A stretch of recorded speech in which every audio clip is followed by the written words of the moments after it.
Hey, folks, and welcome back to Writer's Bone. I'm actually here with Dave Pezza. Writer's Bone. Can you let me get the intro out before you start spewing your nasally Italian over everybody? It's only my third time, so... It's true. It's take three. Yeah, it's take three.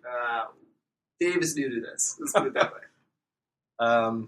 So Dave is Writer's Bone resident essayist, and he wrote a great essay called In Defense of Analogue about vinyl music. You can look forward to his next essay 6 months from now when he finishes it. Yeah, I've actually been chopping around some ideas, so you might have one quicker than you think. Not that quite quick, though. No. It does take me a while to get shit out, which is unfortunate, but, I mean, it's kind of... So you wrote this on a typewriter. What was the reasoning behind that, besides the fact that I made it? I had purchased... weirdly, from some, lady who actually runs a nostalgia shop in Rhode Island, and she had, her electric typewriter from when she went to college, and she was on Craigslist, and I was looking to buy a typewriter, got it for, $20. It's a Brother, and, yeah, and I just started using that for a little while, feeling it out, because, there's certain quirks to typewriters that you need to figure out, pitch-wise and spacing and whatnot. So I had this idea to just sort of talk about the differences between vinyl and digital, because there's a lot that people don't know about. And I'm sort of a nerd in that realm of music. And I figured, hey, what better to do it than to express the point of analog than to do it on a typewriter. And it kind of worked out, which it's a lot more work than it seems. It was you sent me 3 drafts, and they were all... there were strikeouts through it, and red pen everywhere. Yeah, I mean, obviously it's totally different from typing on a computer, because not only can you not go back, but it forces you to overemphasize what you're going to be writing down next. So not only are you thinking, oh, what's my point going to be, but how's it going to look, and I have to get it pretty much right as I'm typing it. Right. Here's my question. Obviously, we run a website that is digital. How did you feel us taking this thing that you wrote on the typewriter and be oh yeah, this is great, but we actually have to put it into digital form? It was half total depression and half thank God, because that was what 15 pages. It was all it was long. I would have had to retype that at least twice to get you a readable edited copy, and that would have taken forever. It's literally word at a time. Is that okay? That's the right word. All right, cool. That's the right word. So, what would you say are your top 3 favorite records on vinyl? And are they the same as your top records of all time? No, only because one of my favorite records of all time hasn't been re-released, and to buy a vintage copy is ridiculous amount of money. It's $500. Which is? Queens of the Stone Age, Songs for the Deaf, which is a pretty dope album. But top 3 vinyl would have to be Black Keys' cover album of I forget the name. It's a weird name. It's Chuluma. Hold on, let me 2 seconds. Great radio. You looking up Spotify records? Chuloma. It's a cover album of this blues artist that they just absolutely blow away, and I'm pretty sure they recorded it to tape, which is why it translates so well on vinyl. So that's a great album to pick up. Another one is Zeppelin. I have a vintage Zeppelin 4, which sounds amazing. If you guys are Zeppelin fans, obviously you know John Bonham is one of the best drummers of all time. But on vinyl, it blows you away, especially if you have a good system. You can really pick up some of the cool lows that are in there. Otherwise, it's just sort of there's every once in a while you'll find an album and you'll play it and you're like, holy shit, that sounds way better than I've ever heard it before. An example of that is Rumors by Fleetwood Mac. Yes. You put that on vinyl and you're like, I can't believe I haven't been doing this whole time. Nice. That album sounds from start to finish like it's amazing. 100% beauty. Can you believe that album is essentially them hate fucking each other, and it's so good. All right, there are a few we've disagreed on a few songs, but in my opinion, there's really not a bad song on that No, album. I think you're right. And it's like a really well produced start to finish album too. And when you think that they were completely done as a band, as people, as soulmates, As people, they were just done with each other. Yeah, this sucks. But let's do this one really great thing. Think of the worst relationship you've been in, and think of the last week of that relationship. That was the recording of Rebirth. Right.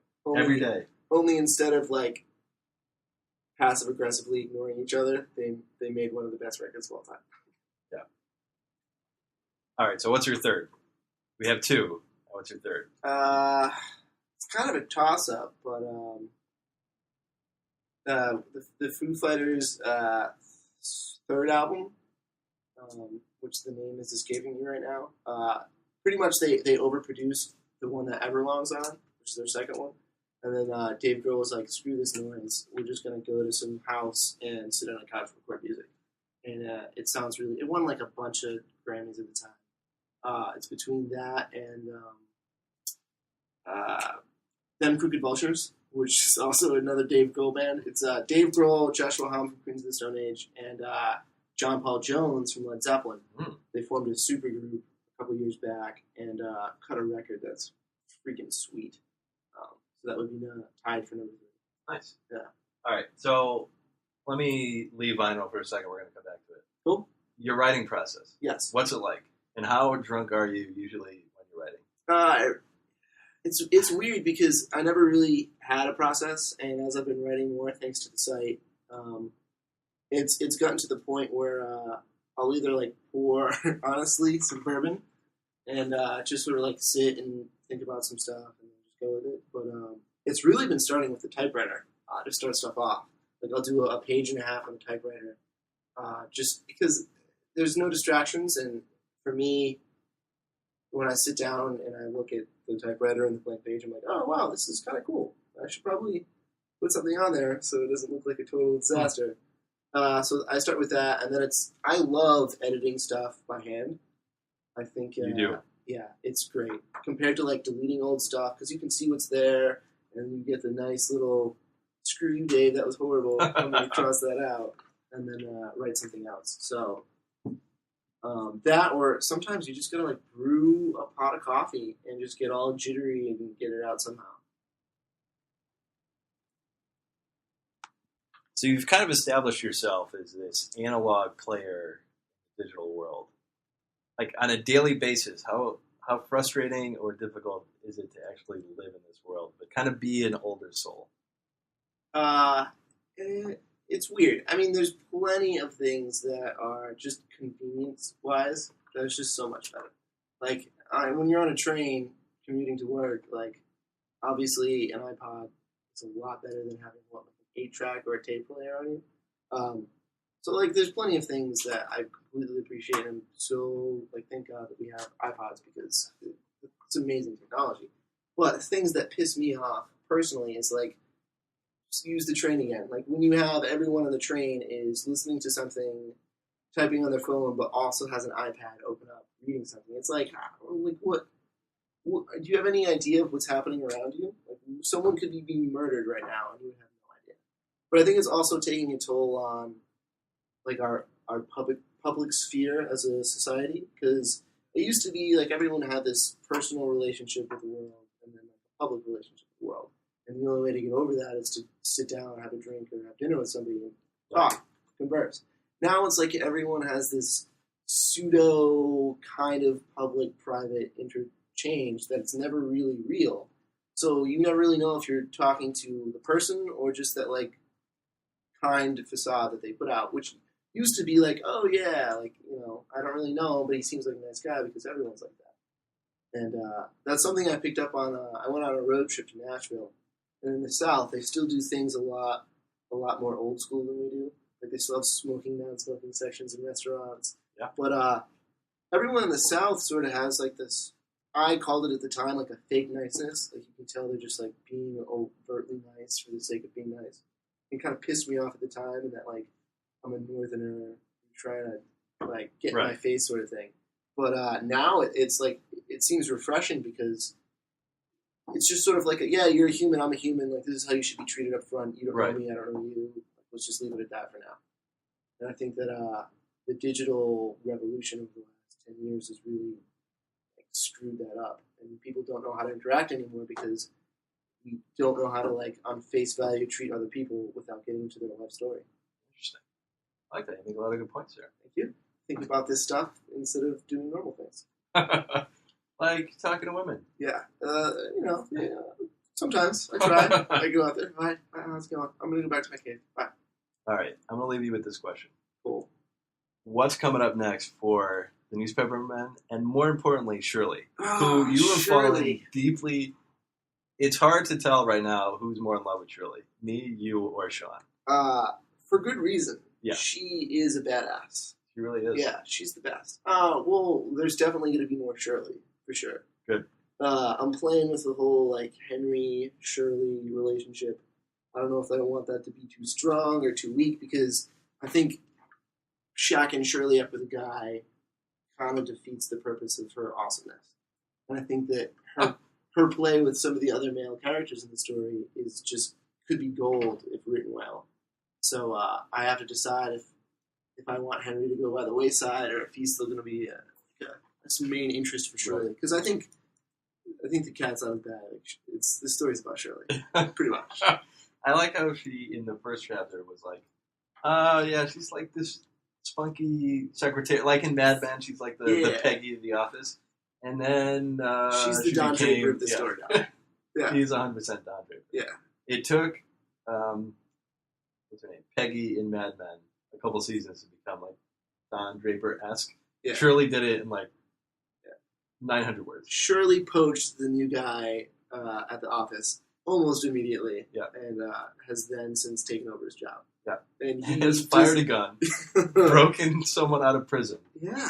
She's pretty badass. And more to come. Yeah, she's gonna be look for Shirley. It's gonna be a big name. Big name in fiction. We always end with a piece of writing advice. What do you got?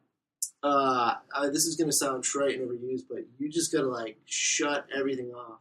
I've been having trouble with like sitting down, not making plans with people, feeling like I gotta go out. You just gotta say no, sit your ass down, and just pump stuff out. It's gonna be shit, but at least it was there now, and it wasn't there before, so you did something. Well, we look forward to more shit from you in the future.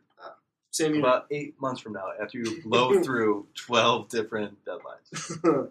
I'm pretty good at that. That you set, by the way. That you set. You're like, I'm going to do it by ear. And then that day comes, and you're like, yeah, I have 2 sentences. Yeah, for you guys listening, I pretty much come in the morning, and the first thing I say to Dan is, hey, I'm going to have this to you by next week. 6 months later, I go, hey, Dan, I'm going to have this to you tomorrow. 2 weeks later, Dan has a partially edited piece of work on his desk, which he then tears apart, and 4 months later, you have some of my work. Exactly. All right, buddy. Your process. Well, take it easy. You too, man. I'll see you right now.